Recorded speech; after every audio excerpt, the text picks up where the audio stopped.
Fontoura, Fale. quem é você? Quem sou eu? Sou um cidadão curitibano, né? Nascido aqui em 1933.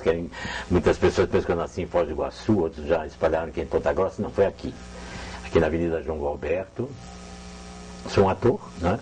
Me formei aqui também, como autodidata, evidentemente, né? E o restante eu acho que as pessoas sabem tanto, né, de mim. Seu pai deixava você trabalhar em teatro? Ele não gostava, não. Achava que eu precisava ter uma outra profissão, que precisava algo assim parecido com aquilo que ele gostaria de ter tido e de ter sido e não foi, projeções, né?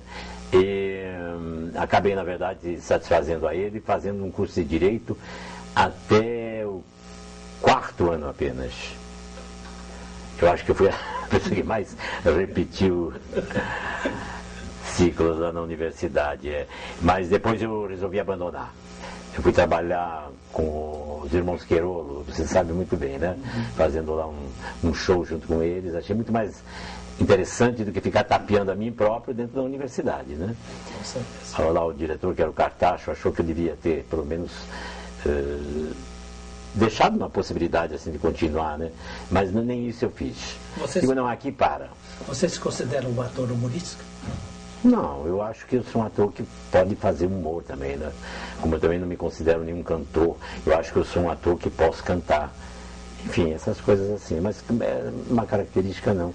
Se você me chamar de um comediante, eu acho que já está legal. Né? Você tem recebido as oportunidades que merece lá na Globo? Meu Deus do céu. E quanto, né? Eu estou na Globo há 43 anos, Simval. E eu passei por toda a grade da Globo. Fiz humor, fiz musicais, fiz comédia, fiz drama, fiz 40. Essa com a novela de agora, que é essa Caras e Bocas, eu completei 46 novelas. Completei não. Atingi esse número. Ari, daqui a pouquinho a gente você já vai embora? Daqui a pouquinho a gente volta a falar do Rio de Janeiro. Bom, vamos voltar em Curitiba, no começo que as coisas estavam acontecendo aqui. O primeiro elo foi a Sociedade Paranaense de Teatro? Olha, você sabe muito bem que, porque você praticamente esteve comigo o tempo todo, né? Jacom veio depois. Onde você veio, Jacom? Marechal Noné.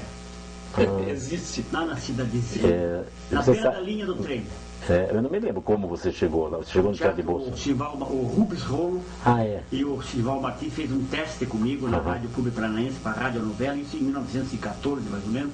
Aí eu fiz um teste com o Sival e o Sival falou, não, ele vai dar, vai fazer, o rapaz é bom. Aí eu comecei com você em circo, em teatro, em parque, em tudo quanto é lugar. Em jardim, em Ficou morando no Teatro de Bolsa também. No Teatro de Bolsa, era um tipo... Você que... aquilo era meio hotel também. Era meio hotel lá, Mas qual era a pergunta? Sociedade Paranaense de Teatro. Sociedade Paranaense de Teatro a gente fundou em que ano, Simval? 1954.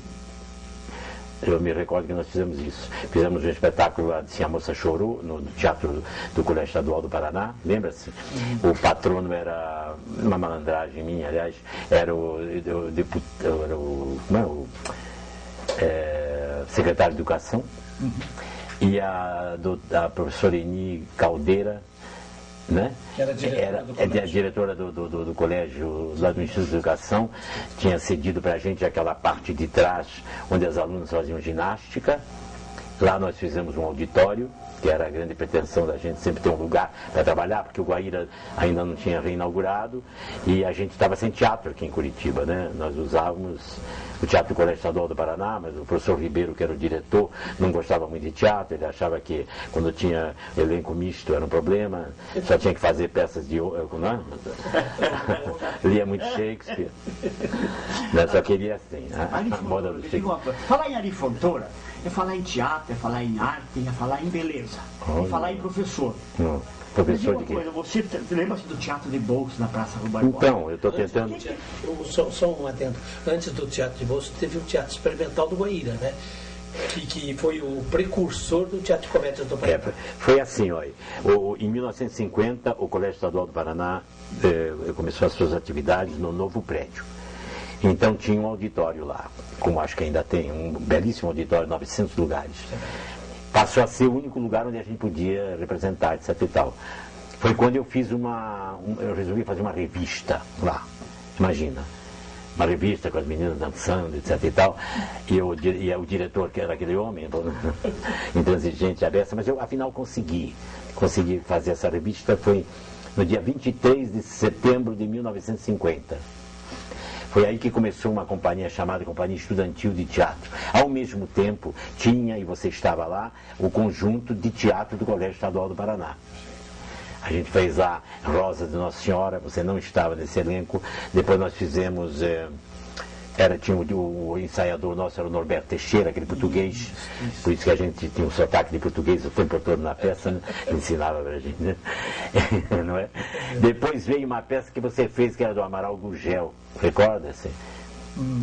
Nome não. Foi. Meu Deus, como é o nome da peça? Foi um drama que eu trabalhei também com você. Ali nos conhecemos. Ali também conheci o Delair Rodrigues. E depois então a gente partiu para Nelson Rodrigues. Fizemos Mulher Sem Pecado. Não sei se você não trabalhou, mas o René Dotti sim. O René, o Delair, aí já estava se formando um outro tipo de coisa. Eu saí da revista, passei para a companhia de teatro, propriamente dita, era uma companhia estudantil de teatro. Aí já estavam, e as pessoas começaram a vir. Tinha outros elencos aqui, tinha o elenco do Maranhão, que era o teatro estudante, que é talvez o mais credenciado naquela época, por causa do Pascoal Carlos Magno, que era... Tinha o Glauco Flores, que era na época só, não crítico propriamente, mas jornalista. Não é? E que depois o Menghini já era ator, sim, claro. E daí o Glauco Flores passou a exercer essa parte teatral, de direção e consultor de peças e tudo, quando o Teatro Guaíra começou. Que foi, antes ele já estava fazendo alguma coisa, mas efetivamente junto conosco no Teatro Experimental do Guaíra, que você já estava também. Mas nós antes disso estávamos já com a Sociedade Paranense de Teatro. A gente ocupava o auditório da escola do Instituto de Educação. Lá nós fizemos nada que conseguimos trazer do Serviço Nacional de Teatro o professor... Não. Aquele professor que tinha um livro, único livro sobre técnica teatral, que ele deixou com a gente aqui. Fizemos nada, fizemos Deus lhe pague, você não fez também. A Família do Linhares, você também não estava. Eu acho que foram essas peças. A Mulher Sem Pecado. Depois você entrou no experimental, né? Você não fez Sim, a Moça Chorou, né? Fez não.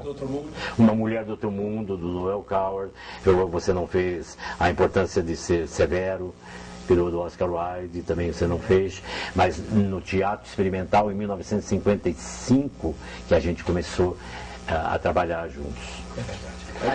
É proibido suicidar-se na primavera. Fizemos aquela peça ótima, aquela comédia Colégio Interno, direção do André Vion, não é verdade? É verdade. Depois veio o Teatro de Bolso. Daí eu botei na tua cabeça que você podia ser uma pessoa que era importante no teatro, que era sair pelo comércio afora para catar dinheiro pra gente fazer uma tal revistinha que eu tinha visto no Teatro Brasileiro de Comédia em São Paulo, quando eu tinha ido para lá. Que cada peça vai ter uma revista, etc. A gente pega esse dinheiro, vai ajudar a montar cenário, pega daqui, pega de lá. Eu tinha essa vontade de transformar o elenco em profissionais em termos futuros, mas em quase profissionais enquanto você trabalhava, né? Isso passou a acontecer no Teatro de Bolso, mas só em 1956, né? 56, 57, quando já estávamos no Guaíra. Eu saí de lá, arranjei aquele espaço na Praça Rui Barbosa, que hoje eu acho que é espaço. Não existe. É banheiro, né? Banheiro da praça. Não tem nada. Virou mitório público, né? Não? Não tem nada. Foi alguém aí que desmanchou o teatro. Teatral, e quando você fez isso em 1962, você fez 12 anos. Nossa, isso é depois. Isso é depois. Nós estamos em quando? Você no rádio, 1900. no rádio mesmo. O rádio, quando você entrou no rádio. Não, isso tudo, essa parte de teatro, ela estava ligada paralelamente às outras atividades. Eu era funcionário público, Não ia trabalhar, mas ganhava no fim do mês. É verdade. No Departamento de Cultura, né? Ficava lá vendo disco voador, etc. Disco voador. Aliás, eu vi disco voador uma vez aqui em Curitiba, junto com quase toda a população, nesse lugar onde eu trabalhava. Como eu não fazia nada, ficava olhando para o céu, um dia às 3 da tarde, um mês de maio, apareceram 3 discos colocados, superpostos assim, parados no céu. Naquela época que parava a 3.800 metros, era o máximo que um avião voava, né? Um helicóptero devia ser menos, então era o que? Era um disco voador. Agora, a minha pergunta que ninguém está deixando eu fazer, ali Futura. Vamos lembrar um pouco do Teatro de Bolsa. Vamos lembrar. Peça do Teatro de Bolsa. Lógico. Tempo de Massacre foi Teatro de Bolsa? Foi a estreia. A estreia, né? Fala do Teatro de Bolsa um pouquinho, como é que vocês conseguiram isso? Eu estava tentando, mas vocês estão ansiosos demais para saber tudo. Nunca vi. Parece a Boca Maldita isso aqui. Camisola do Anjo. Camisola. Camisola do Anjo. A Boca Maldita é assim, né? Todo mundo quer saber tudo. Né? Veja aqui, aí a gente conseguiu aquele espaço que o Ney Braga não queria me dar, porque ele estava querendo destinar politicamente para um cara que fazia exercício, era professor de educação física, professor no Colégio Estadual do Paraná, por sinal foi meu professor também. E eu tentei convencer a mulher do Lupion, Dona Hermínia, que era a primeira-dama do Estado e, consequentemente, a diretora da LBA, com quem estava o teatro. Eles estavam pretendendo fazer um posto de saúde. Mas originariamente tinha sido feito para teatro, aquele local ali, teatro infantil, etc. Era um auditóriozinho. E eu lá em cima dela, ela não conseguia falar comigo, não me dava atenção, e eu com um contrato na mão para ela assinar. Eu fiquei, acho que uns 2 meses, indo lá onde hoje é o Canal 12, que era um castelo, não sei, já derrubaram aquilo? Não. Porque aqui tem mania de derrubar tudo. Que assim, então, não derrubaram ainda, então vale como memória. Era da família Lupion, né? Era? Não era. Não, o castelo do Canal 12 era. Ah, pois ela morava lá, claro que era. Pois eu ia lá, isso mesmo. Eu resolvi falar com o chofer dela e disse assim, o senhor sai com ela sempre por onde? Nós saímos pelos fundos. Se o senhor ficar aí na frente não adianta, porque a mulher não vai sair. Eu ficava ali na Avenida Batel, mas ela saía lá pela Visconde Guarapuava. Isso.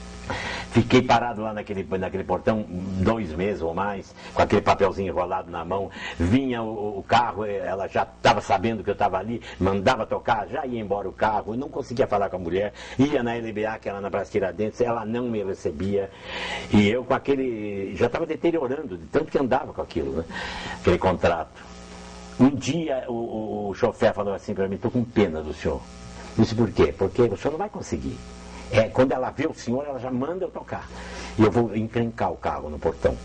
O motor vai de repente dar uma pifada. Eu digo, faça isso para mim.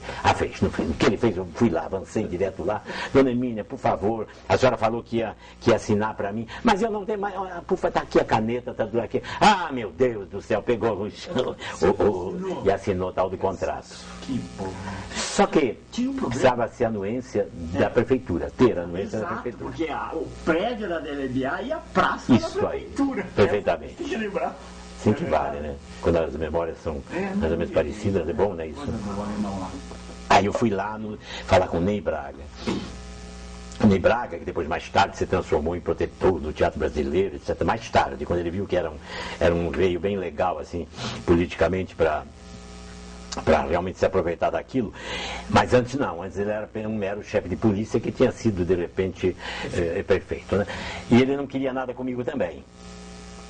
Eu ia lá, falava com ele disse, isso que você está querendo, você não vai querer, você não vai conseguir. Porque ele já tinha me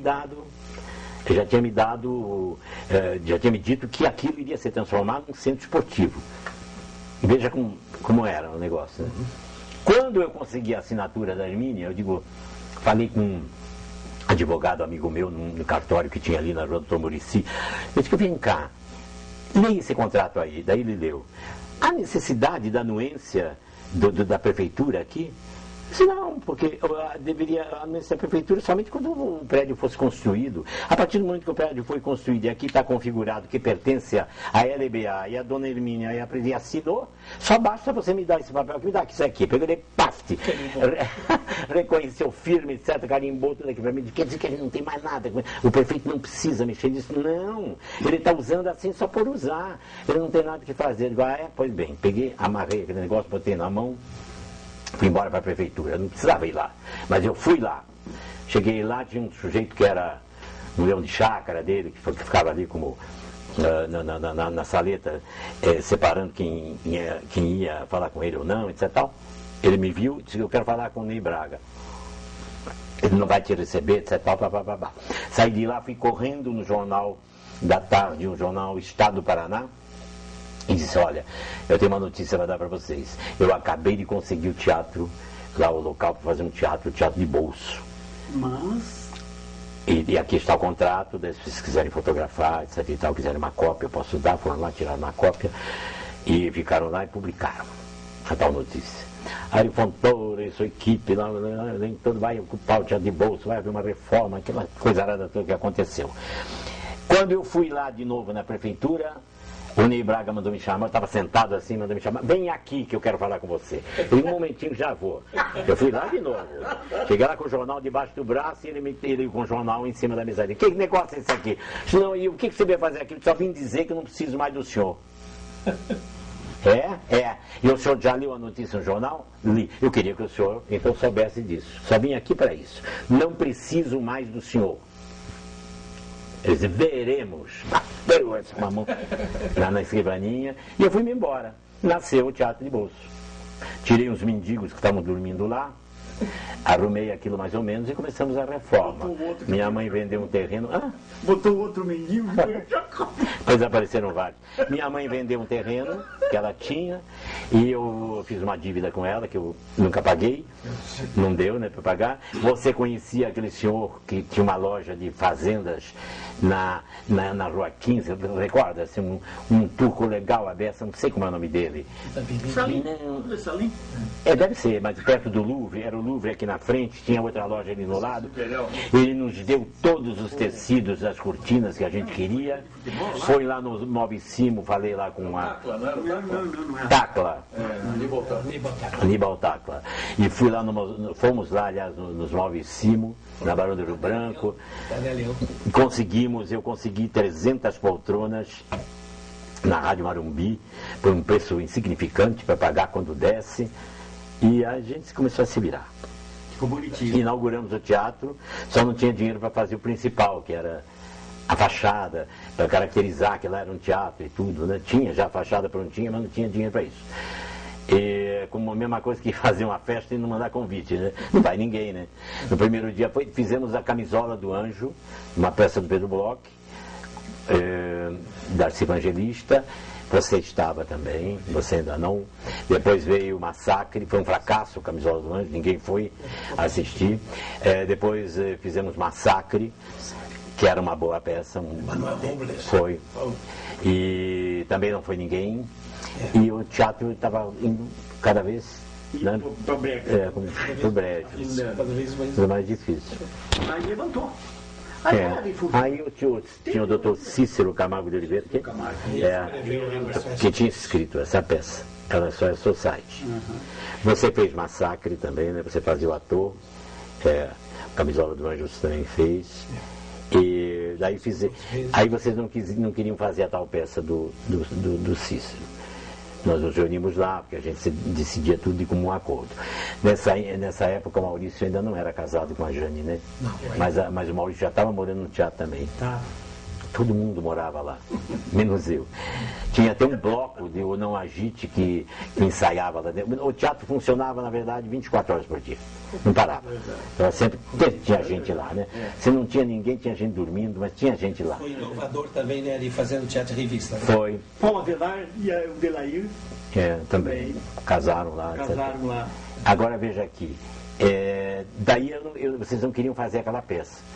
Eu tinha compromisso de televisão. E o Maurício achava que aquilo não era o que ele queria fazer um outro tipo de teatro. Eu digo, gente, nós somos 2 refletores, uma cortina preta e não tem mais nada. Não tem nem fachada, não tem. Vamos fazer essa peça vai dar certo. Ah, mas é uma porcaria de peça. Vamos tá aqui o autor, vamos pedir para ele reescrever certas coisas, vamos inventar mais coisas. E daí começou, né? Fizemos rapidamente o ensaio, os ensaios. Você trabalhou você, a Jane, o Maurício, Dagmar. eu, Dagmar não. A Dagmar sim. A Dagmar e a Big Star. E o A Big Star. Quem? A Big Star. A Big Star aqui. Big Star. Ah, sim, com certeza. E aí começamos a botar cenas assim onde as pessoas da sociedade curitibana participavam. Eu dava um telefonema em nome de não sei quem, etc. Tal. Começamos a criticar as coisas que aconteciam aqui. Eu sei que nós ficamos 1 ano fazendo a peça, né? De quinta a domingo, e com o teatro sempre cheio. E começou assim, dessa forma, e terminou com um cenário muito bonito, por sinal. A gente foi montando à medida que via. Joel trabalhou no Massacre, mas nessa peça não. Fomos para Maringá, tem até uma fotografia histórica, a gente descendo no avião da Varig. Recebido pelo Túlio Vargas. Túlio Vargas, Trabalhamos naquele cinema que ainda tem lá, um cinema enorme, lá que estava parado, por sinal. E foi assim o Teatro do Bolso. Daí fizemos revista lá também, não é? Fomos buscar as vedetes nossas dos lugares onde elas trabalhavam. E eu tinha um primo meu que era dentista e que arrumou a dentadura de todas elas. Então, viu? Não é? Tinha aquele bailarino que era o Rubem Montes, né? Que veio lá do Rio, ele estava fazendo pianista Blair Pegas, claro, e o Blair que ainda toca aqui, está tocando e faz sucesso aqui no Mangiare Felice, é esse restaurante que ele toca atualmente. Foi para Viena, etc. Também trabalhou na televisão com a gente, o Juarez Machado. Juarez Machado, daí ele entrou na TV, né? Estou procurando dar uma separada. No rádio, né? Não, pois é, mas estou dando. A história é longa, são 61, né? Porque o rádio entrou junto. Não, o rádio entrou nos anos 58, né? Na Colombo, Rádio Colombo. Aí a gente vamos no teatro. Já acaba o Teatro de Bolso, em 60 termina, né? Com o advento da televisão. Quando a televisão começou, então daí esvaziou mesmo, o público já não ia, e a gente fazendo, nós também já estávamos mais ocupados com a TV do que propriamente com o teatro, e o teatro ficou lá. E nós fazíamos rádio também ao mesmo tempo? Fazíamos rádio ao mesmo tempo. Nós fazíamos rádio e aí sim, já era um trabalho profissional. Tinha faculdade ainda também. Faculdade. Lembrando o teatro, Agricultura, quem dirigiu a peça de teatro também foi o Zé Renato, também esteve aqui dirigindo. O Zé Renato dirigiu para nós lá o Improviso. O Teatro de Bolso? Não para mim, eu já não estava mais aqui. Recorde-se que vocês ficaram com o teatro e eu fui-me embora. Exatamente. Mas em 58 a gente começou a fazer rádio. Teatro, a PRB2. Você estava na PRB2, no elenco da PRB2. Você, Ivo Ferro. E eu fazia, era diretor. Dirigiu o elenco da Colombo. Eu era diretor de teatro lá. Eu fiquei 1 ano e na meio, Colombo, depois retornei. em Ouro Verde, onde você trabalhava também, né? Você trabalhava? Colombo. Você não fazia nada.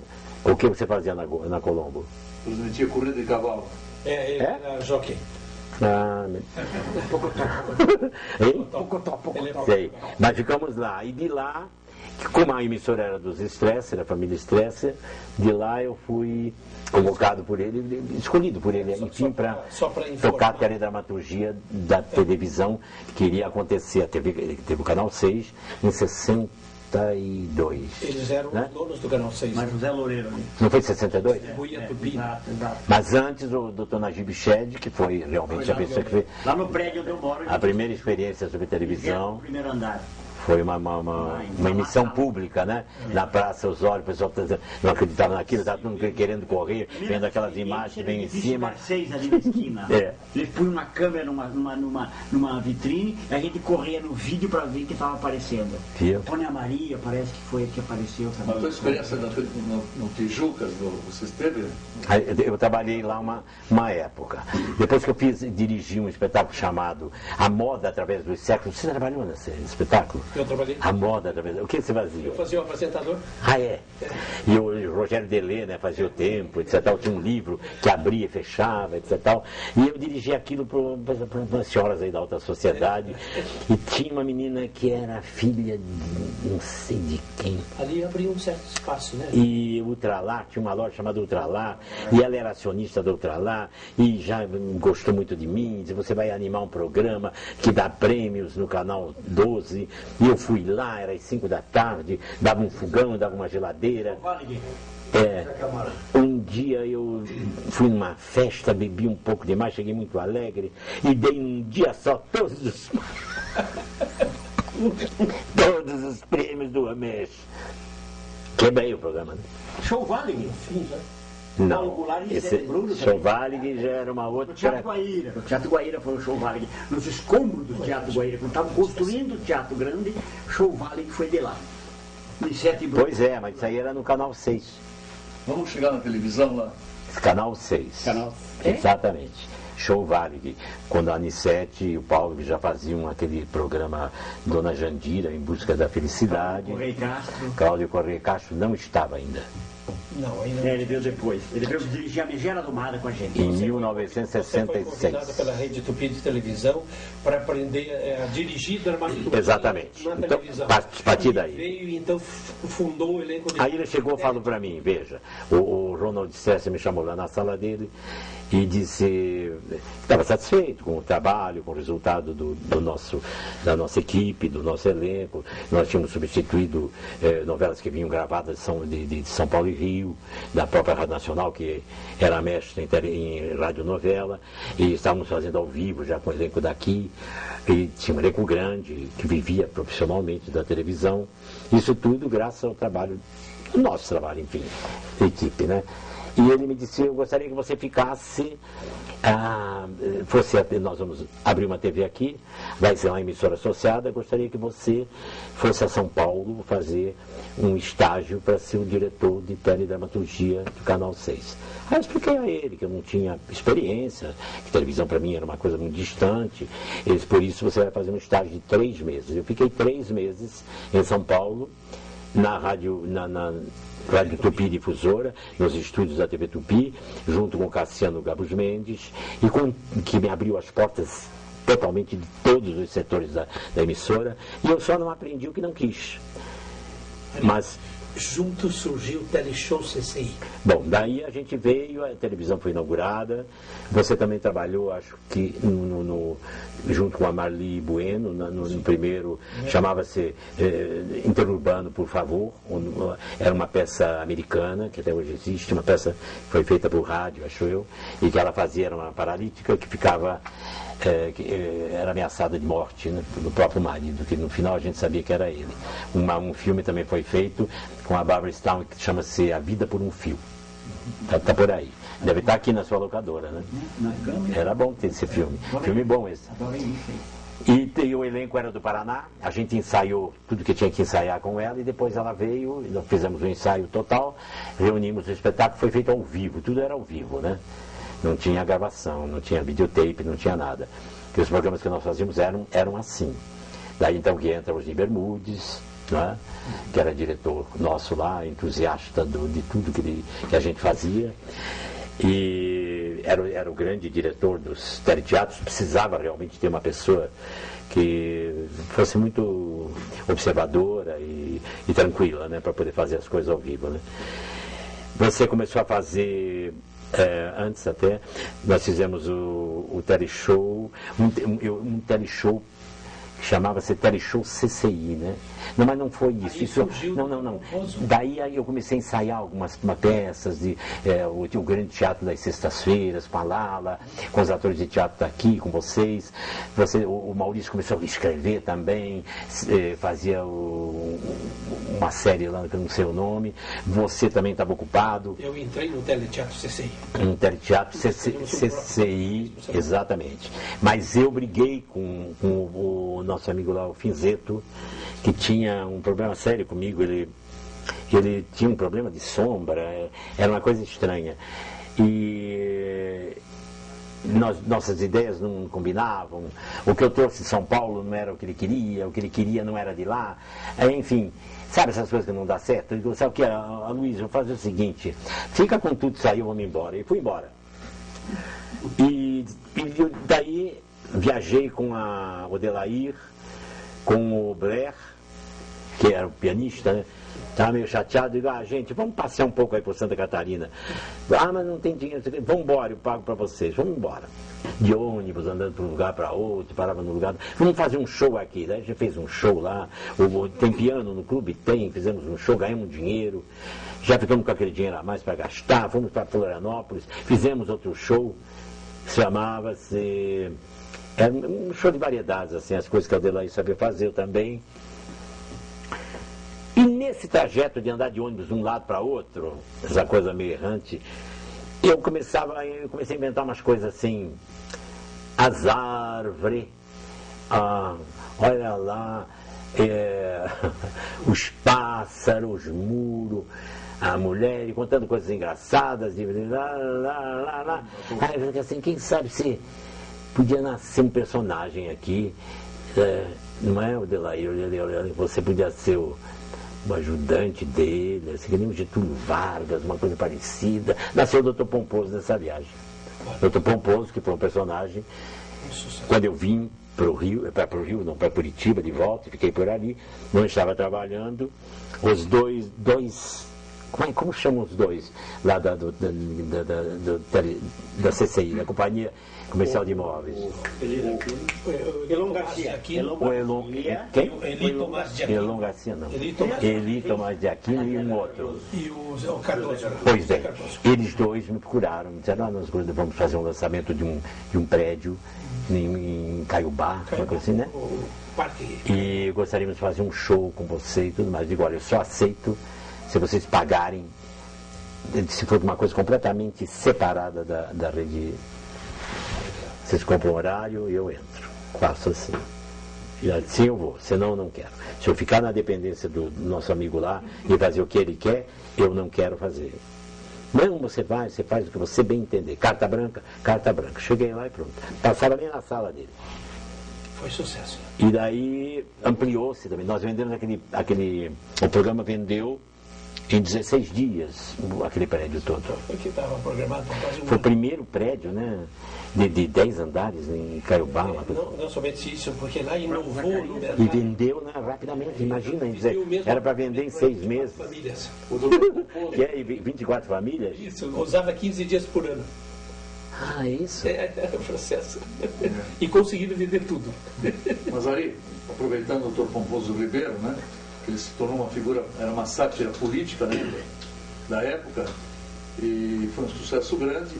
Inclusive ele foi eleito, você se candidatou a deputado estadual, entre aspas, ficcionalmente, com essa personagem, e depois, junto com a TV Programas, você fez uma apresentação no Teatro Guaíra, durante 6 dias, para 4.000 pessoas, não, no pequeno auditório, né, em que você fez troca por dia de 72 vestimentas no mesmo dia. E você cantava também, lembra? Você odiava, né? Pois é, você cantava. A TV Programas odiava quando eu cantava. Ele pensa, tem lá. E o nome TV Programas dele tinha uma coisa assim. Isso chamava assim, não tem problema. Exatamente, que era o bordãozinho dele, né? Não tem problema, etc. Dinheiro que é bom. 2 anos antes da tua ida para o Depois até você me elogiou. Você sabe que eu não gosto muito, mas você cantou tão bem hoje. Claro, casa cheia, dinheiro caindo. Fica tudo bom, né? Que cantor maravilhoso. Andrea Bocelli do canto. Não tem problema. Por aí. Você cantava na época?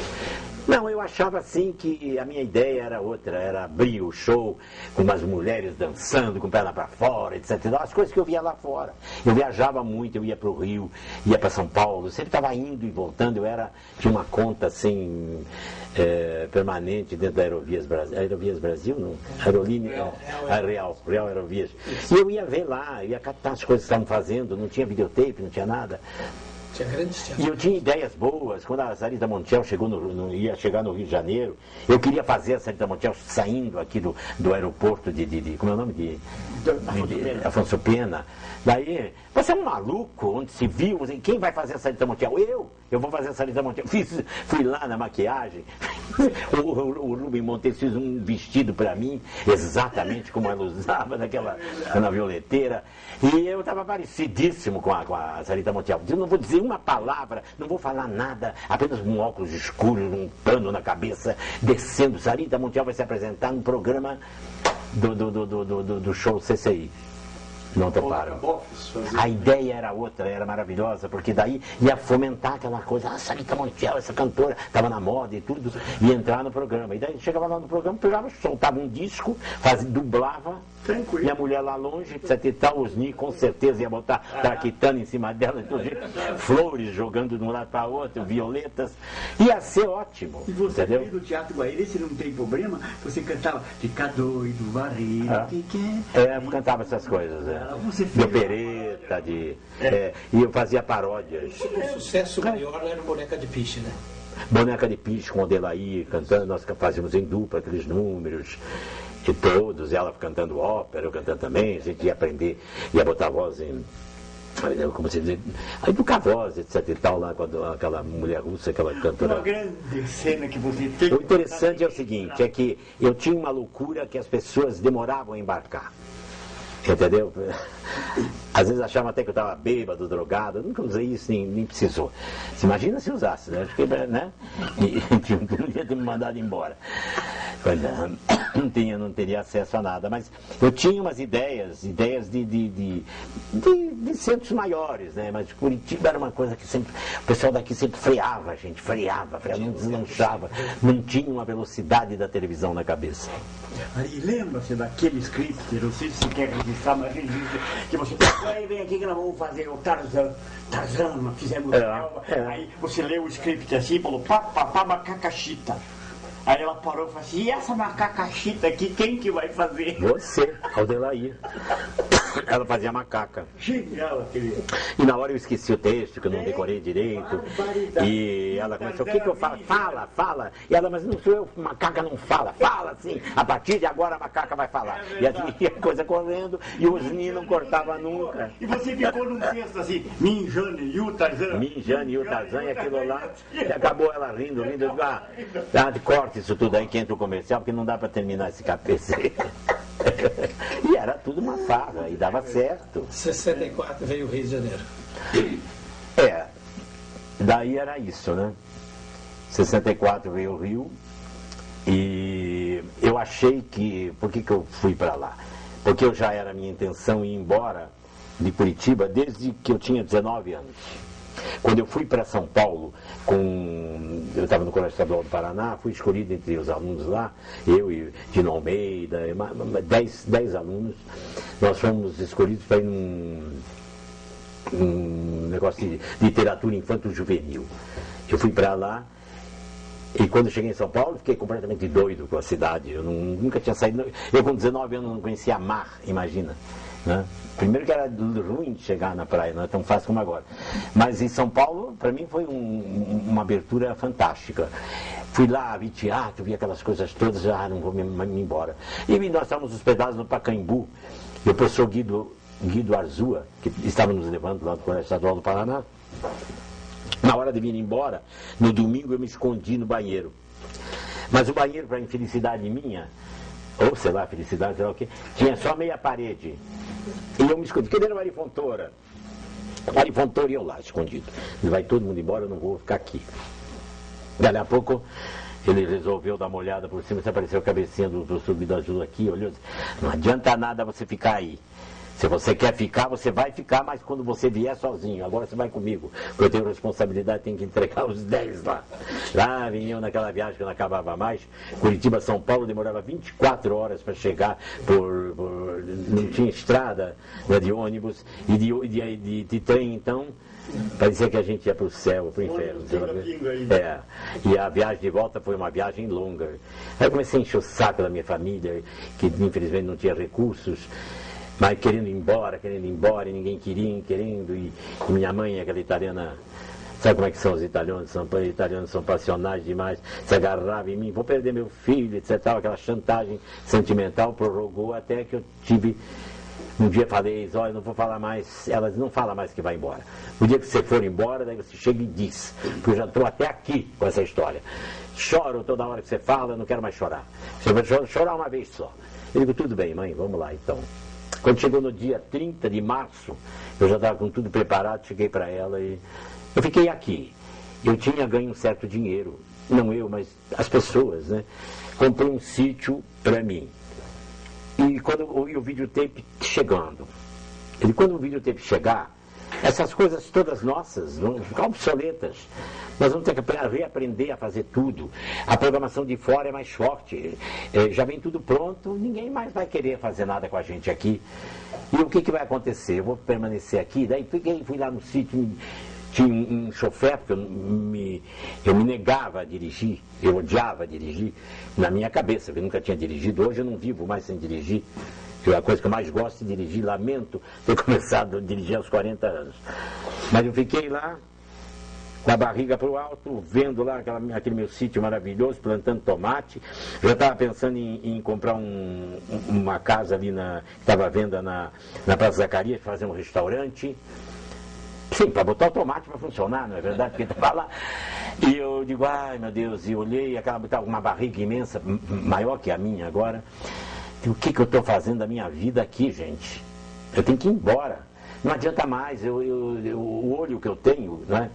E que para os outros é suficiente, para mim não está sendo mais. Eu preciso me reciclar, eu não tenho mais o que passar para ninguém, não tenho mais o que fazer. Enfim, um questionamento muito sério. E eu digo, tem que ir, né? Tem que deixar os amigos, tem que deixar as coisas boas que aqui tinham. Arranjei, falei com o Delaí. O Delaí, cheguei de lá, o chofer me chamou, lá fui eu com aquele carro embora, disse, vamos até Boqueirão, acho que era Boqueirão, onde o Delaí morava. Cheguei lá e disse, olha, eu vou embora para o Rio. Você quer ir comigo? Você já estava casado, tinha família, tinha mulher, tinha tudo. Acabaram indo depois, né? Ou não? Acho que você casou depois, né? Depois. Mas você foi ao Rio, na sua lua de mel, né? Fui do Exatamente. A gente se encontrou depois. Ok. Então o Maurício também já estava com a Jane, aqui todo mundo já com família e tudo. Tem que ser o Delaí, que é a única solteira, o que está aí, tem um arranjozinho com o Paulo, mas o Paulo vai se aposentar no Banco do Brasil, pode tranquilamente ir com ela para o Rio. Então vamos lá, recomeçar esse trabalho todo. Falei com ela, não quis ir. Me explicou por quê. Ela estava apaixonada por ele e ele não queria que ela fosse, que ele queria que ela se transformasse numa pessoa do lar, que era a expressão, né? Eu digo, que bobagem, vamos lá, ele vai querer. Não, eu vou falar com ele. Fui falar com ele, expliquei, disse, pô, vem cá, cara, não entrava a vida dela, vai junto. Ele disse, não, mas eu não estou, ela que sabe, ela decide o que ela bem entender, não era verdade. Então, ela acabou indo comigo. Chegou lá, nós chegamos no dia 31 de março de 1964, 11h30 da manhã, um horário péssimo para chegar. Estava se instalando da ditadura.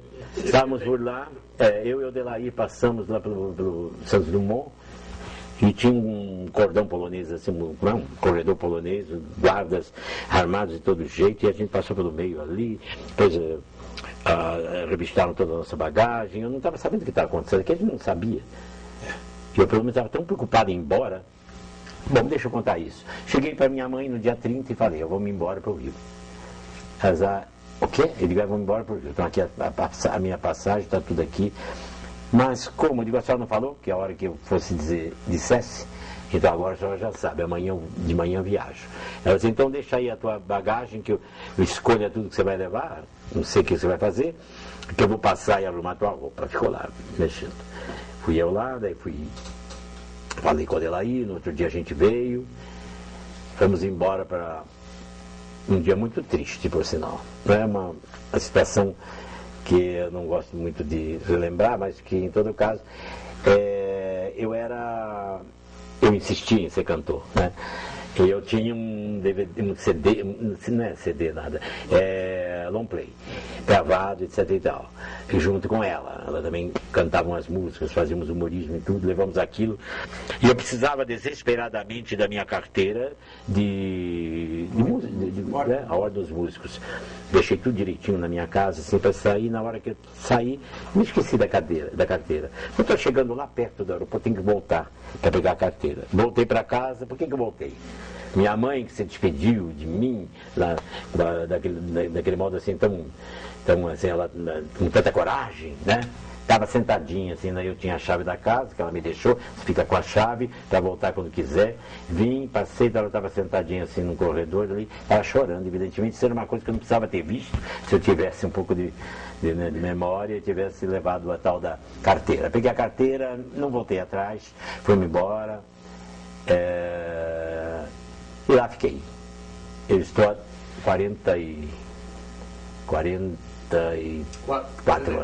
44 anos no Rio, né? Já tinha Pão de Açúcar? Já. Mas a tua chegada antes da Globo, aquela passagem que você foi cozinheiro lá. Aí começou um tipo de calvário, né? Porque eu não conhecia ninguém, a gente conhecia algumas pessoas.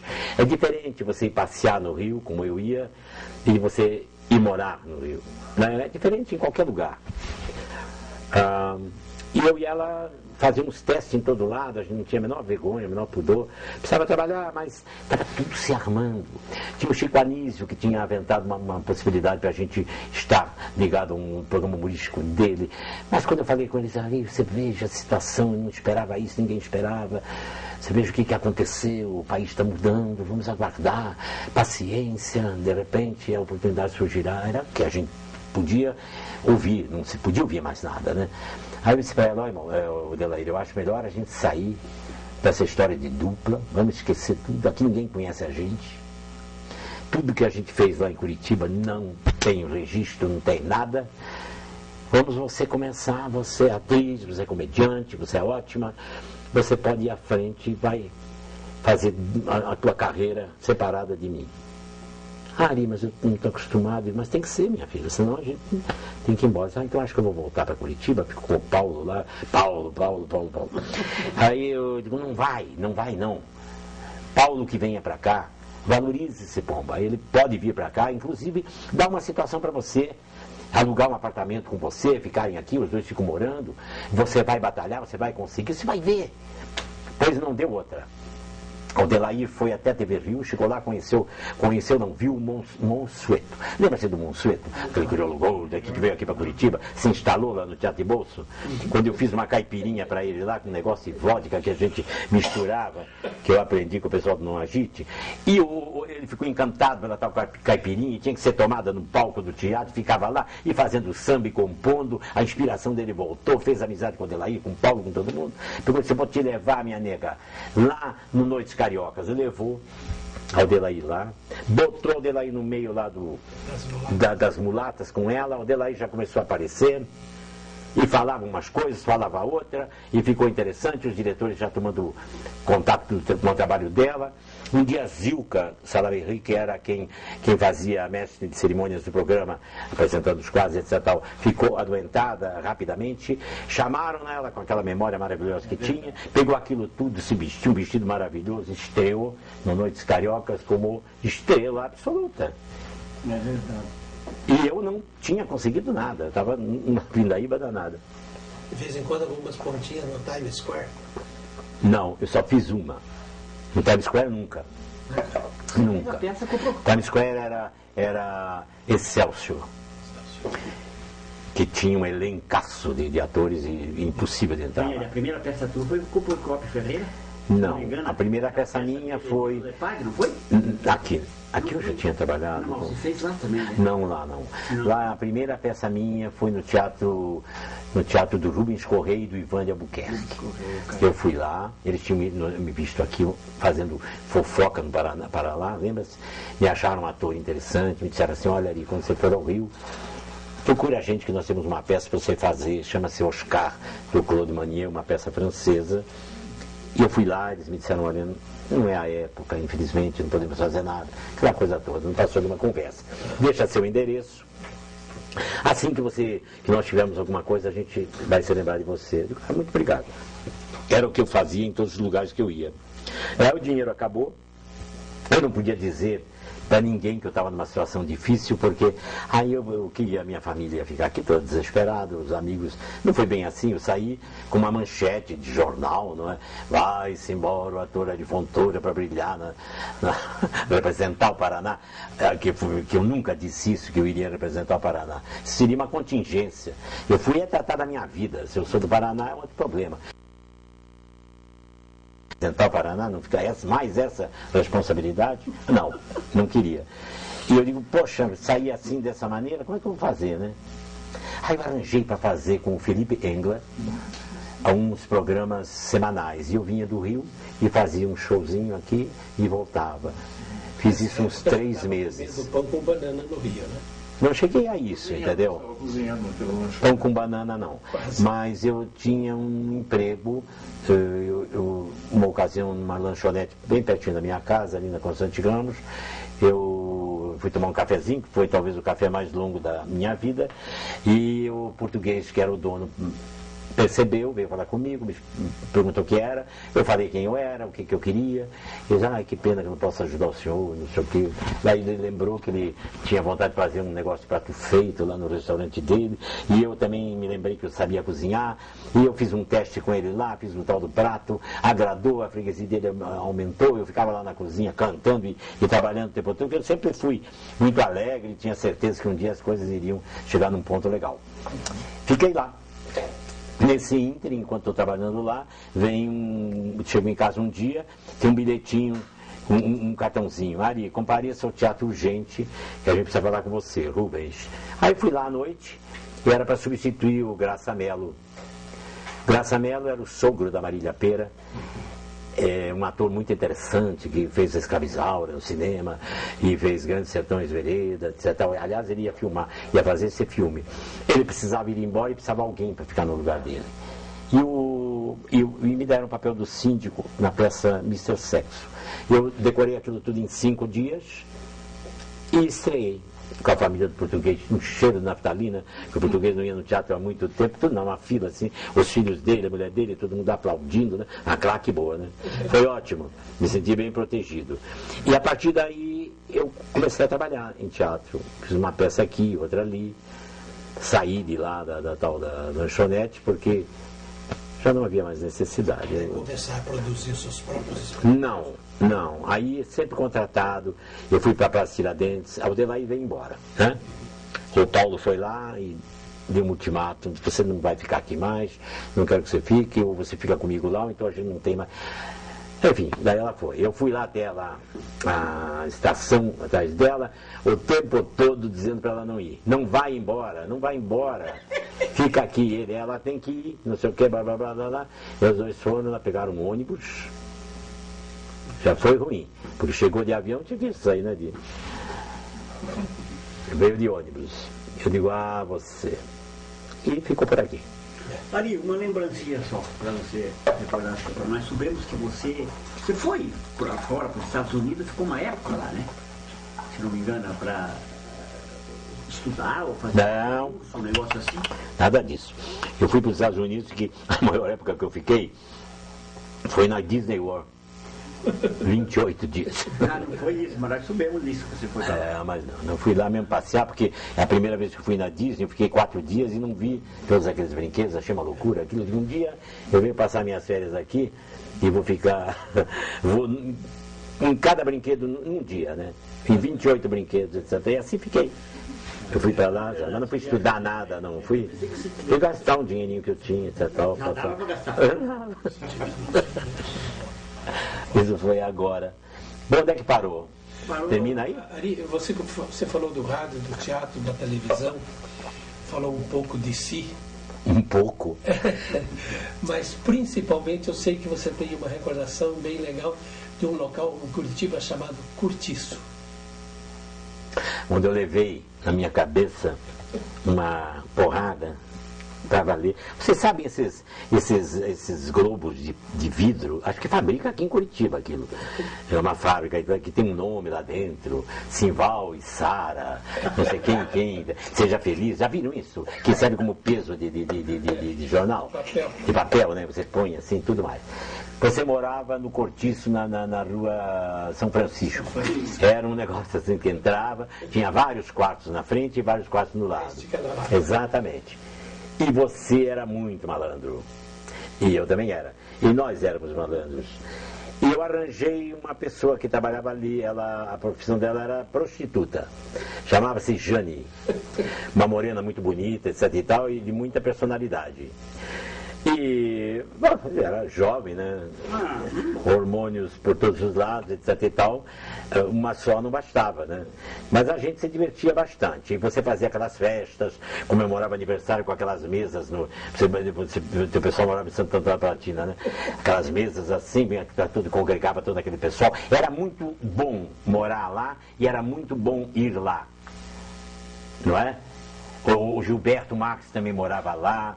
Tinha uma porção de gente. Elas moravam num lado, né? E vocês moravam do outro, né? Porque só tinha prostituta ali, né? Elas faziam a vida, etc e tal. E a Jane fazia isso tudo, ia trabalhar, mas quem ela gostava mesmo era eu. E eu gostava dela, evidentemente, mas não era também um Brastemp assim, né? E um dia ela ficou me esperando. Daí ela disse assim pra mim: eu não admito esperar você. Porque depois de eu sei que você não tem futuro com você jamais vai me pedir em casamento, você é muito mais jovem do que eu sei que você é malandro, etc e tal, mas você não pode fazer assim. Se eu não tivesse ficado esperando aqui, estava atendendo um freguês, estava ganhando dinheiro para, na verdade, gastar com você. Eu digo: não, peraí, mas também não é assim. E onde é que você esteve? Não minta. Eu estive em tal lugar. Mentira, eu vi você saindo de tal parte assim, porque você está esquecendo que eu trabalho na rua. E eu estava enredado com uma mulher que trabalhava na prefeitura e a gente se encontrava mais ou menos ali, e ali era o lugar do trotuar, né? Que é onde ela passava também. Eu digo: não, tá tudo bem, bom, já que você quer isso, então tchau. Dei as costas para ela. Por quê? Ela pegou aquela bola, me atirou, o buraco que tem aqui. Até hoje, isso aqui tá fundo, né? Depois me chamam, eu desmaiei, né? Porque foi uma pancada danada, mas acordei novamente com uma bacia de água e sal e ela limpando tudo para mim. Isso é para você aprender e não sei o que, aprendi daí. Essa é uma lembrança do Cortiço, além das noitadas que nós fazíamos, que eram muito boas, não é? Foi um período bom, você não devia ter casado, ninguém devia ter casado, ficar sempre solteiro para que tenha aquela variação. Era muito bom Curitiba naquela época, não era? Agora eu não sei como é que está, mas naquela época era boa. A época da sem vergonhice, de nenhum compromisso, de nada, ótimo. E tua vida na Globo? Minha vida na Globo não tem prostitutas, não tem nada. Não. Você falava para mim em off que você, nos teus textos, tem uma certa dificuldade, que você improvisa. Eu, na verdade, a minha memória é memória auditiva, né? Grisados são os que têm memória visual, porque fotografam e no instante eu tenho que ler muito, repetir muito, etc e tal. E quando vem autores, como agora, por exemplo, Valcir Carrasco, que chega no primeiro dia junto do elenco todo e diz assim: eu quero que o meu texto seja repetido ipsis literis. Nossa. Vírgula, ponto e vírgula. Eu não quero improvisação em cima do meu texto. Eu ia fazer 4 capítulos só. Eu também não vou me rebelar agora aqui, levantar, perder essa boca aí, porque fico depois trabalhando, mas estou ganhando, né? Não tem nada a ver. Tá bom, já que ele quer, vamos fazer essa experiência também. E comecei a decorar. Só que o texto dele, que me foi dado, era extremamente literário. E não dá para ser assim, por exemplo, começar uma frase sem ter um pronome, né? É tudo assim: saberás que um dia acontecerá tal coisa, fica um som que não há quem tire. Já situa a novela em 1880, né? E como então driblar esse processo todo, né? Aí foi um um desafio. Ficou como ele queria, não precisei absolutamente, como se diz, mudar nada, né? Decorei, foi problemático, mas decorei. Por outro lado, o que eu achei pior foi que dizia-se bem o texto, mas interpretava-se muito pouco. E saindo da Favorita, que era uma novela onde se decorava também, claro, mas que você tinha ampla liberdade criativa, as cenas eram absolutamente trocadas, bem trocadas entre os intérpretes, e hipervalorizadas, e aconteciam muito mais do que num texto, que era onde você estava absolutamente preso àquele texto, teria que dizer aquilo e não interpretava, esquecia do resto, porque era impraticável. Eu repetia as coisas como eram.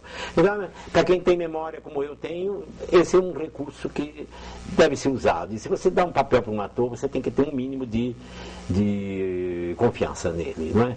Não é à toa que um autor de repente diz assim, eu quero fulano de tal trabalhando e fazendo tal personagem. É porque alguma coisa ele viu em você e alguma coisa pode render no seu trabalho, né? E trata-se para a gente de engrandecer. Ninguém é tão idiota ao ponto de querer que fazer um péssimo trabalho, uma performance ruim. A gente quer engrandecer o trabalho da gente, né? É preciso que haja essa confiança. Quando há, é maravilhoso. Quando não há, cria-se impasse e daí não traz recordação legal. Isso não é uma crítica, mas é também. Teatro ou televisão? No teatro, por exemplo, é diferente, né? Se você vai fazer um espetáculo, você tem 2 meses, 3 meses para decorar o seu papel. Eu acho muito justo que você decore o que o autor escreveu. Mas na televisão, onde te dão de um dia para o outro, e cenas quilométricas de 3, 4 páginas, para você dizer como está lá, é impossível. Entendeu? E ainda exigindo de você que a primeira emoção seja a derradeira, que não volte atrás, que não se utilize dos recursos que tem, por exemplo, que é um kill da vida, para voltar, para depois montar, etc. Daí fica problemático, né? Então tem que usar tudo que te favorece. É por aí que eu vejo a maior dificuldade. Agora, o teatro, eu acho que você elabora mais o teu trabalho, embora ele não tenha a penetração que a televisão tem, né? Então, se eu fosse para qualificar, assim, numa ordem, eu colocaria o teatro em primeiro lugar, que eu acho que é o que mais facilita para você ser um bom ator na televisão, para você ser um ótimo ator no cinema, até mesmo no rádio, enfim, nos meios de comunicação que a gente tem. Se você souber dosar, se você souber que na televisão e no cinema, que a televisão persegue o cinema de uma maneira extraordinária, né? E que no cinema você trabalha para a primeira poltrona, e que você tem microfones ao seu dispor, e que, sabe, câmeras que aumentam e te laceram, você sabe que não há necessidade quase de interpretar. Você tem que vivenciar mais o personagem. No teatro você trabalha para a última fila, é diferente o processo. Lá você interpreta, sim. Interpreta ao mesmo tempo que sente.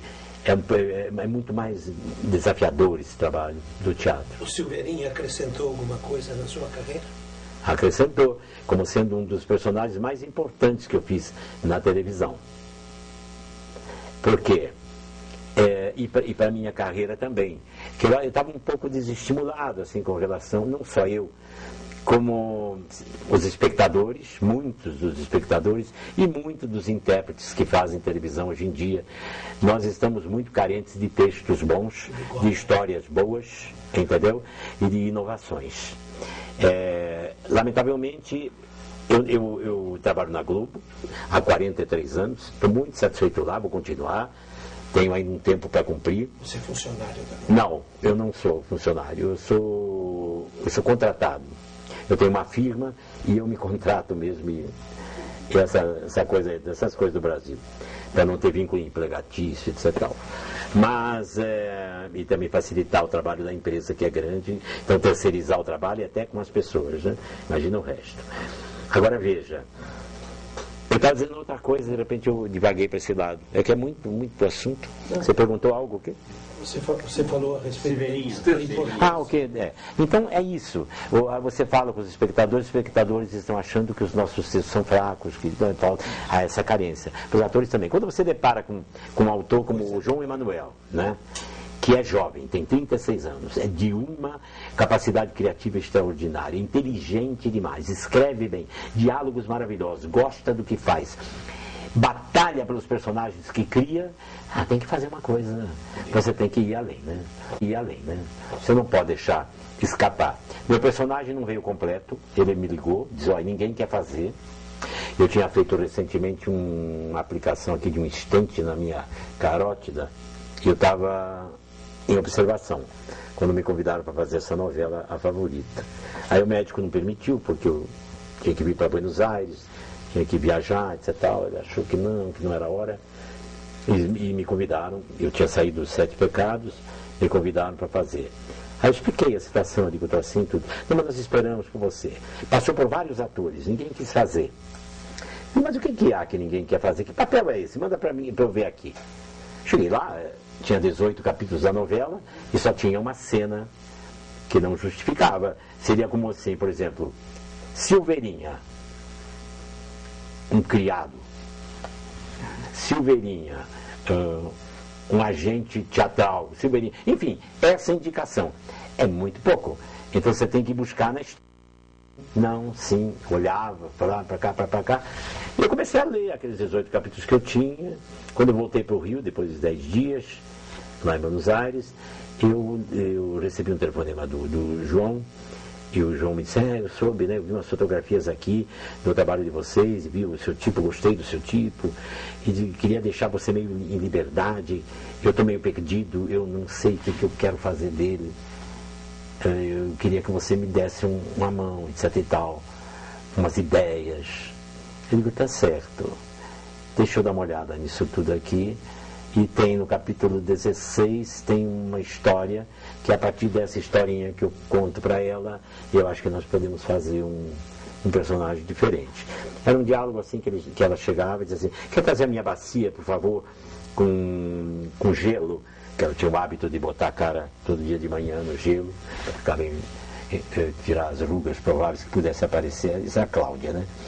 E pega isso aí também para mim, pega isso de lá, não sei o que. Não, você hoje está, não sei o que, não, você que está com mau humor. Não, você não está sendo o empregado ideal para mim. Ela diz assim, mas eu nunca fui empregado. Eu sei, mas vê se aprende. Daí, desculpe, eu não devia falar com você dessa forma. Eu digo, não, tudo bem, afinal de contas, se eu estou aqui também é porque foi por sua causa. Eu digo, você lembra quando a gente começou com isto? Eu lembro. Eu vi vocês duas cantando no lugar, daí a historinha toda começou. Estava ali. E daí eu combinei com a Cláudia, vamos botar nessa frase aqui, vou botar uma intenção que não seja essa.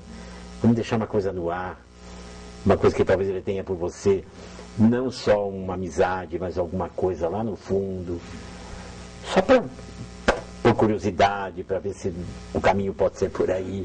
Aí comecei, porque são também quantos anos de profissão? A gente começa a aprender, né? A gente também escreve, também, né? Ajuda. Você tem feito cinema com certa assiduidade também. Ultimamente, né? Os últimos papéis, inclusive, foi de mulher. Difícil? Esse foi difícil. Foi Dona Dina, né, naquela comédia. Uma comédia aparentemente agradável, é muito agradável trabalhar com o Jorge Fernando, porque ele transforma o ambiente da liberdade, uma liberdade controlada, mas ele transforma o ambiente em uma alegria só, um prazer de fazer as coisas, né. E o elenco também estava bem afinado, a história era um pouquinho fraca, mas a gente podia fazer um trabalho, senti que sim. Fizemos uns testes lá, foram dolorosíssimos, né, esses testes, de arrancar a sobrancelha e tudo, uma coisa meio medieval até, aí raspar a perna toda, tirar tudo quanto era peito, seio não, digo, pelo do peito, depois experimentar coisas assim que geralmente brincar de ser mulher é uma coisa, agora para valer fica meio difícil, né? Daí vem um Duloren, não sei, eu gosto de dizer de Lohan, mas é Duloren pra cá, mas tem que encher, daí vem a figurinista, bota 2 meias com alpiste, põe aqui põe outra meia aqui, mas alpiste porque é bom para modelar, olha aqui, modela bem. Quem quiser, você que gosta de fazer experiência. compro 1 quilo de alpiste. 500 em cada. Tô brincando. Mas fiquei com aquilo. Aí pintar unha também. Quando pintaram a minha unha, parecia que tinha. E é uma experiência que não fui eu só quem sentiu. Eu perguntei para várias pessoas e elas disseram também para mim que é assim. Parecia que tinha uns 80 quilos na mão. Entendeu? O esmalte. Não é? É diferente, é uma coisa. Assim, na unha do pé também eu andava com aquele pé assim. E alguma coisa tem de errado, uma coceirada no corpo, a sobrancelha toda ferida, sei com o olho desse tamanho da primeira sessão. Digo, gente, amanhã não posso. Como é que eu vou gravar amanhã, já que vocês querem, com esse olho assim? Porque olha a minha sobrancelha, nunca tirada, quer dizer, agora até está um pouco menor, porque não nasceu tudo de volta, não. Mas tinha que ser uma sobrancelha, estava atrapalhando a maquiagem. Uma peruca que fizeram para mim, era colada fio por fio, mas você olha assim, é perfeito. Não tem erro. Não é? A maquiagem que fizeram para mim, eu resolvi deixar igual a gente. Não vão fazer nada. Me dá um papel vermelho que está ali, dá um papel vermelho, peguei, molhei um pouco, passei aqui assim, passei aqui. Isso aqui no lábio um pouquinho. É essa maquiagem. Não tem pomo de Adão, que isso aqui, essa minha coisa aqui, está grande demais, tapa muito bem, né? Eu posso ser uma senhora, um colar, vai tapear maravilhosamente. O mínimo possível, a gente desmanchou. Tudo aquilo que eles. Tudo que era excesso foi retirado. Aí a personagem ficou. Digo, e agora? O que eu faço com essa mulher que exteriormente está pronta, 74 anos, aproveitando já a minha idade? Que não preciso nem, né? Folheando mexendo numa gaveta lá de casa, eu vi umas fotografias assim, de repente eu olhei, era minha mãe. As fotografias de mamãe. Aí eu peguei as fotos que eu tinha lá do teste que eu fiz. Meu Deus do céu, mas é a minha mãe que está aqui. Eu digo, vai ser muito mais simples do que eu supunha. Eu vou fazer a minha mãe. Né? E se mamãe tivesse viva, eu tenho certeza que ela iria ter se divertido muito, porque ficou igualzinha a ela. Você que a conheceu sabia, né? Ari, 44 anos de Rio de Janeiro. Como é que fica Curitiba nesse contexto? Estamos chegando ao final aí. Já, né? Veja aqui. Eu gosto muito de voltar para cá. Acho muito legal. E acho que eu tenho uma visão tão boa ou melhor daquela que vocês têm, né? Da cidade. Eu vejo como isso aqui cresceu, né? São 40 e tantos anos distante, né? Mudou muito. Quando a gente estava aqui, tinha o quê? 280 milhões de habitantes, né? Mil. Milhões, não mil, né? 280 nem o Brasil tem, né? O mundo não tem. Ó, com essa coisa do México, então. Vai diminuir. Veja que não vai diminuir, não. Veja aqui, ó. Então, era uma cidade, era uma rua. Algumas coisas permaneceram, né? Vai se vindo, eu venho todo ano para cá, porque a minha família toda está aqui. Não queria perder essas raízes que eu tenho aqui, não. Não é porque, para mim, tudo é tão conhecido, conheço isso aqui bem demais. E por isso que eu volto, e volto assim com muita vontade. Eu fico bastante aqui. Não tenho o hábito, às vezes, de procurar vocês, porque a gente não criou esse hábito. É verdade. Eu não li, mas me falaram o seguinte, você deu uma entrevista de 200 e poucas páginas num livro, impresso em São Paulo, e você fala sobre Curitiba. Eu não falo muito bem, não, no livro. Por que você não fala bem de Curitiba? Não, sobre o aspecto da entrevista que me fizeram, eu não poderia falar bem. Porque as perguntas que ele me fez, o que significa, eu achei, por exemplo, assim, que não ter estudado teatro foi um processo que atrapalhou tremendamente a minha vida. De não ter ido mais cedo para fora, porque não tinha nada na época, entendeu? Para quem já tinha resolvido, chega numa idade assim, o sujeito tem 18, 20 anos, o que é que eu vou fazer na minha vida? Mas eu já sabia, eu estava careca de saber o que eu queria. Eu queria ser artista de qualquer maneira, ou cantar, ou representar, era isto que eu queria. Já estava mais do que certo, todo mundo sabia. Papai me desestimulava sem razão. Quando ele me viu na televisão, ele olhou e disse, nossa, mas todo mundo lá na boca está falando de você, eu sou seu pai. Quer dizer, ele viu, começou a ver a importância que tinha o meu trabalho. Mas no teatro ele não caía. Então a família não, sabe, achava que aquilo era uma tolice. E com o tempo passando, as pessoas viram que era um negócio muito sério o que estava acontecendo. Olhava para um lado, não tinha ninguém que estimulasse a gente. O público não ia te ver. Aquele sacrifício desgraçado, todo mundo que podiam fazer para te derrubar, faziam para derrubar verdadeiramente. Fazer sucesso era proibido. O que eu vou dizer numa coisa assim que pretende ser... É preconceito isso? Claro que é. Não é preconceito propriamente, não. É assim, entendeu? Se eu tivesse no Ceará, talvez eu tivesse falado a mesma coisa. É assim, você precisa sair para ser valorizado. Infelizmente. Porque aqui as pessoas não saem, aqui não, ou nos outros lugares não saem, não vão em frente, não vão à frente, não vão buscando o seu sonho. E isso tudo passa a ser um entrave no sonho dos outros. E por isso que eu falei mal desse período, falei mal das coisas que poderiam ter acontecido da forma melhor. Né?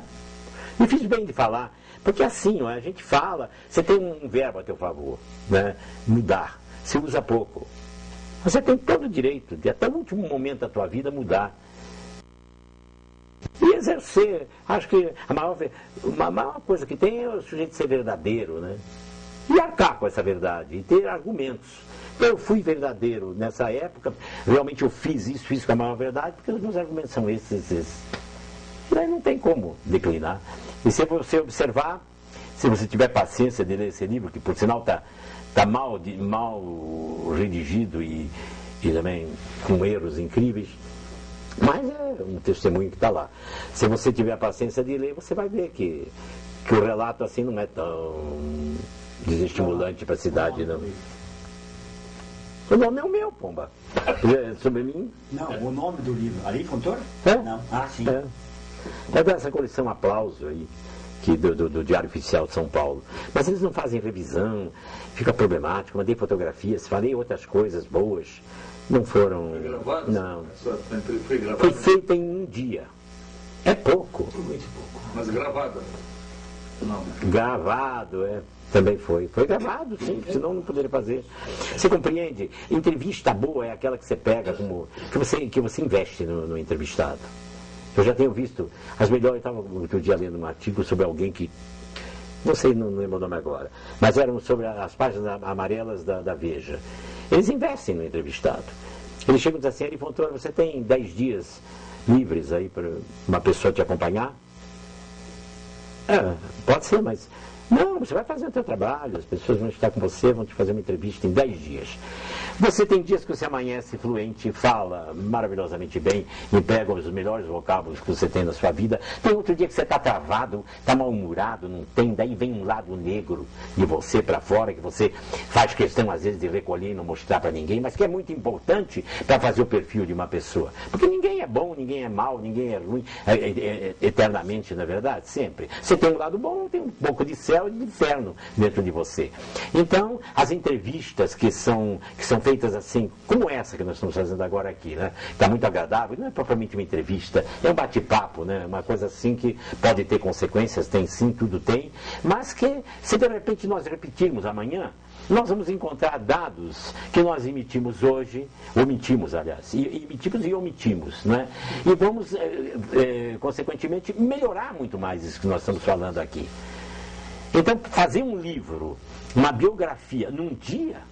Não vai por aí. Dá licença. Mas ali, nessa transição de época dos anos 60, agora os anos 2000, qual a comparação que você faz da Curitiba de ontem, no aspecto de província, ou por outro, de cidade, com a Curitiba de hoje? Você sabe, a coisa mais grave que eu acho aqui é que tudo que se faz aqui, e que é bom, não se expande. Não sai daqui. Não sai daqui. Não entendo por quê. Olha, todas as pessoas que eu conheço, amigos meus, atores, atrizes que vieram excursionar, outras pessoas que não tem nada a ver, não estão ligadas a teatro nem nada, as pessoas que vêm a Curitiba, pessoas que eu trouxe, que eu aconselhei, gente, vai passar lua de mel em Foz do Iguaçu, vem, blá, blá, blá, blá, veja o estado como é bonito, vai para o norte do Paraná, enfim, que fiz publicidade do estado, porque eu sei que tem coisas excelentes aqui, a cidade é uma cidade modelo para o mundo todo, né?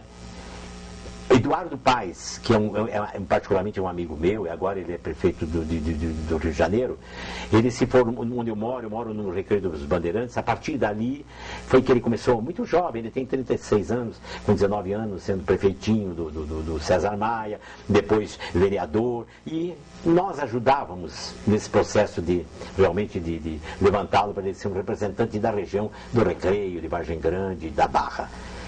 E falando com ele agora no aeroporto, ele chegou para mim e disse: "Bom, Ari, depois que eu fui eleito prefeito, nunca mais vi você." Depois, eu ando muito ocupado aí, não sei o quê. "Você vai para onde?" "Eu vou para Brasília." "Você?" "Não, eu só vim aqui." Eu tinha ido no aeroporto pegar um negócio que eu tinha esquecido, não vou. Aí ele falou para mim: "O que está achando de eu estar como prefeito?" Eu digo: "Olha, você quer ter uma ideia? Prefeito para mim é igual a Mary Poppins, tem que ter uma vassoura na mão. É como se fosse tua casa, o Eduardo. Eu já andei aqui no Rio de Janeiro, o Rio de Janeiro é tão pequeno que em 4 horas você dá a volta na cidade.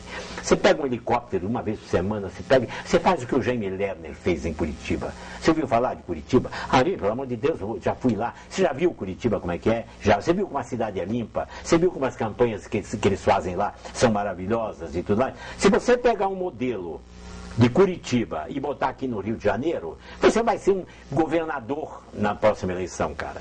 Porque é isso que todo mundo quer. Porque se você falar de Curitiba para as pessoas que foram para lá e que conheceram Curitiba, e se elas forem honestas, elas vão dizer exatamente isso que eu estou te dizendo. E se eu sei, o modelo é sensacional, é tudo bem, vamos ver o que a gente pode fazer. Porque cada cidade é uma cidade, mas não vem com essa história. Cada cidade é uma cidade, mas para administrar é a mesma coisa. É um buraco aqui que você tapa, uma árvore que você põe lá e tudo mais.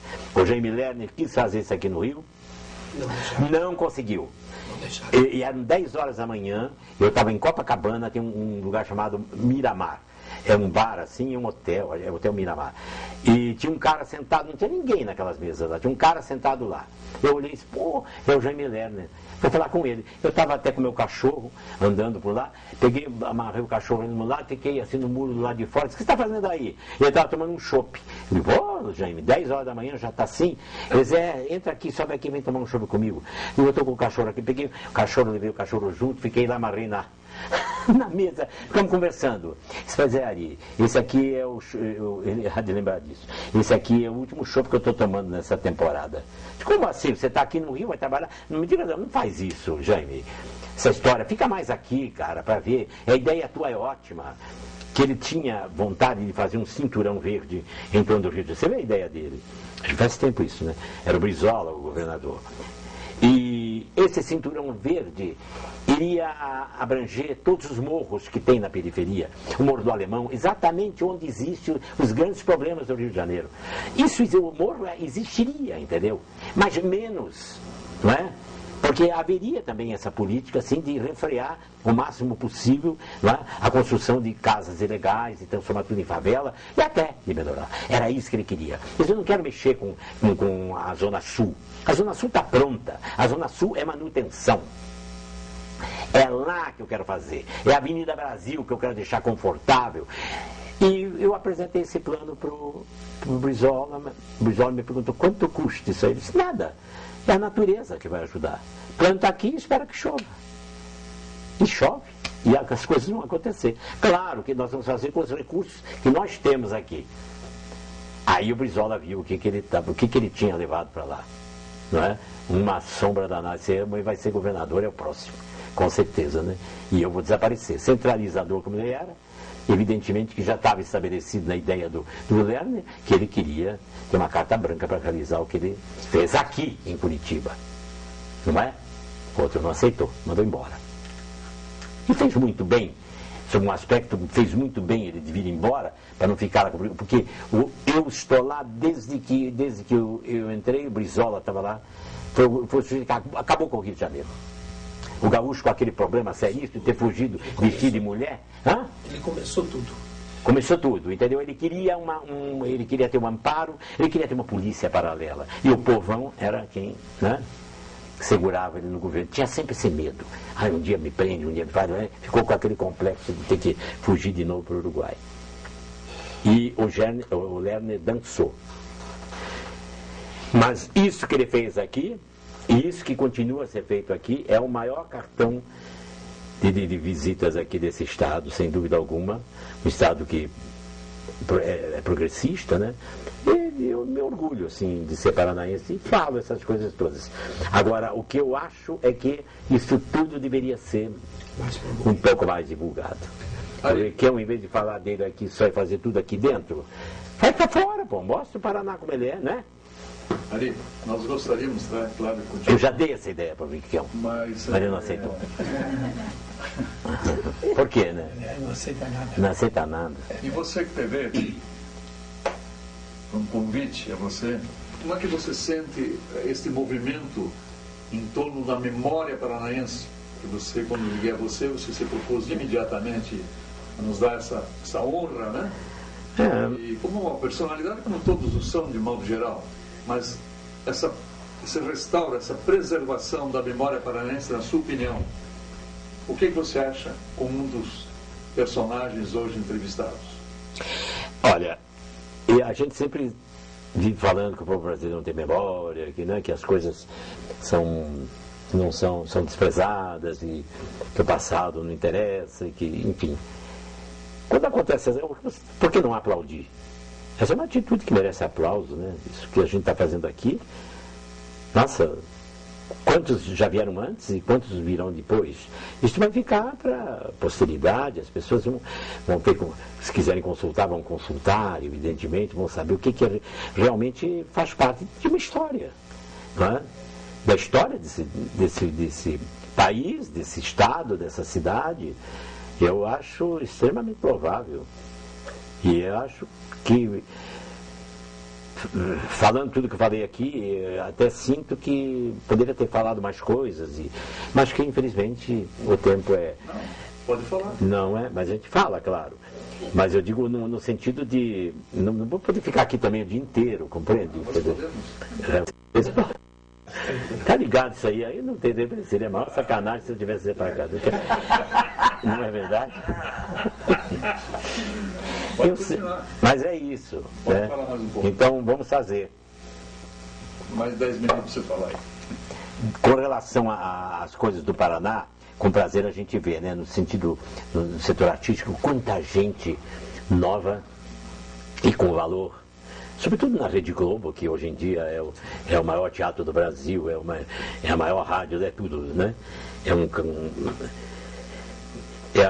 Esses atores e atrizes que estão agora entrando, que estão indo embora daqui, embora em termos, que estão também indo e voltando, né? Luiz Melo, essa moça que fez Estômago, que atriz maravilhosa, o marido dela, o menino lá, ótimo, não é?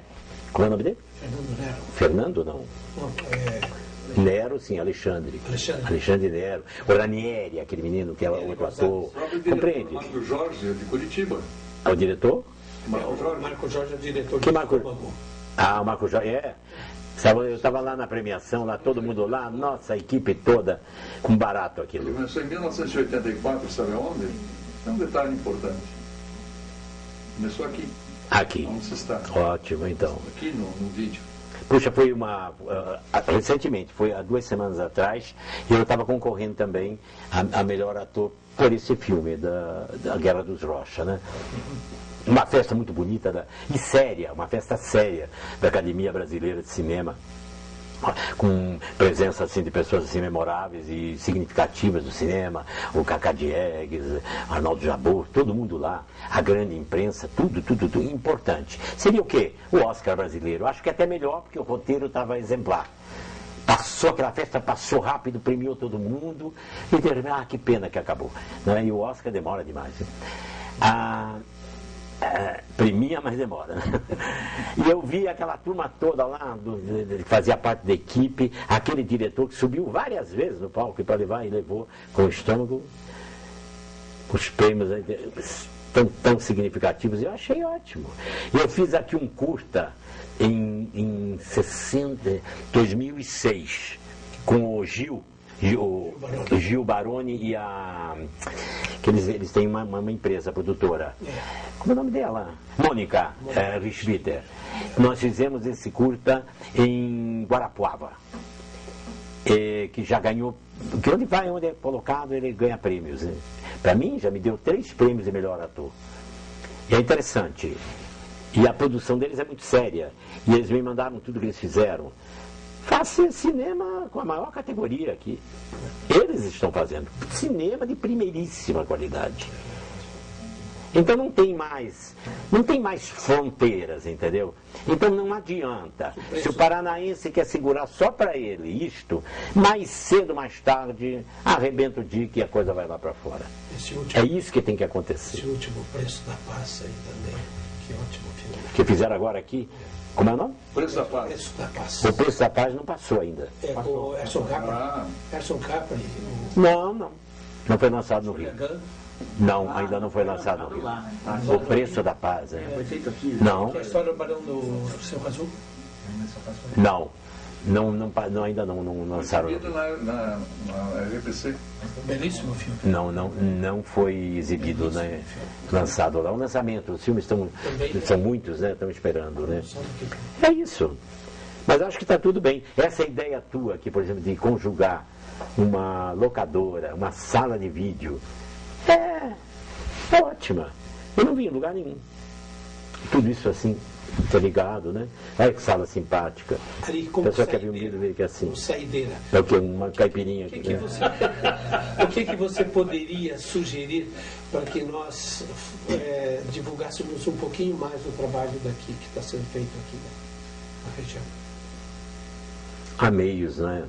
Eu acho que teria que se convocar a imprensa, teria que fazer com que as pessoas entendessem essa necessidade. Os né? órgãos nossos continuam sendo... E talvez o que acontece é o seguinte, não é um erro daqui só, que é um erro não ser unido, né? Não se aproximar, todo mundo fazer os seus trabalhos individualmente. Né? Nossa profissão de ator, ela é complicada nesse sentido. Se você fizer uma enquete entre 100 atores ou atrizes, enfim, e perguntar onde é o sindicato, ninguém sabe. 2 ou 3 saberão, mas não saberão a rua. E nem o número correto. Nós não temos, não só nós, o povo brasileiro não tem esse sentimento de união, não sabe que um povo unido jamais será vencido e que nós, atores unidos, teríamos um posicionamento muito melhor. Mas isso é uma coisa assim, atávica, genética. Quer dizer, nós todos somos assim, não são só os paranaenses. Né? O brasileiro é assim, o brasileiro não reclama, o brasileiro aceita tudo. Né? Recentemente, numa fila de banco, os bancos acabaram com as máquinas, acabaram com as pessoas, né? O número de pessoal para trabalhar é pouco. Insuficiente para atender a clientela, a gente paga para entrar numa fila de banco, fica lá, às vezes 2 pessoas ou 3 ou uma para atender, levanta, ainda vai no banheiro, fica todo mundo esperando, e fica todo mundo lá, e aquilo não anda, parece que ninguém tem mais o que fazer. Um dia de banco, parece que é programa hoje em dia, fica lá um dia, se você se exalta e diz, o que eu estou fazendo aqui? E diz alguma coisa, e fala mal do banco, isso tinha que ter, não sei o que, reclama, ninguém diz nada, mas as pessoas fazem assim. Concordo, mas não dizem nada. Não se comprometem. Esse é o problema.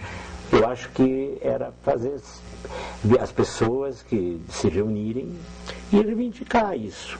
Junto aos meios de comunicação. Você viu que o Lula declarou, está nos jornais hoje de Curitiba, o presidente chegou e disse que é natural, ele quando ele foi deputado, ele dava as passagens para os sindicalistas dele e acha natural que as passagens sejam repassadas para os familiares, etc. Mas o presidente dá um exemplo. Mas isso é uma bobagem, e você se incumbeu ainda de poder. Isso que devia ser assim também. Você sabe, quando uma pessoa não está, um presidente que só diz bobagem, não devia ser manchete de lugar nenhum. Sabe? Você não deveria premiar o crime, você sabe?